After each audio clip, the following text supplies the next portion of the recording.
Hi, this is Walker, and I'm here with Diana, and we just got done with her closing. Diana, how did you hear about Cell House Columbus originally? There was the mailer that came, it was a yellow card mailer.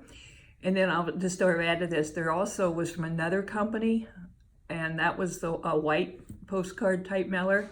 I happened to call them first because they never ever called me back. I called your number and you called me back right away, and you were out the same day, and you explained everything to me, meaning Walker.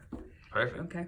Okay, perfect. So, in that line, how has your experience been working with us? Wonderful. I've always had a phone call back as soon as I call, and your interaction has been either text or email. And then also, all three of the people that I've met that's connected with the company have been very informative, helpful, talkative, all those positive things. So, Yeah, we have a contracting company that you would have met, and they do a really good job too. So right. we're glad to hear that. And then my last question would be, if you were to, talk to somebody and they were interested in selling, and they were thinking about working with us, what would you say to them? I would absolutely tell them to give your company a call, but I also have Walker's number saved in my phone, so I would just give them Walker's number. Okay. Okay? Perfect. Yeah, well, we definitely appreciate it. We're glad we can get this done for you, and we definitely appreciate you as well. Thank you.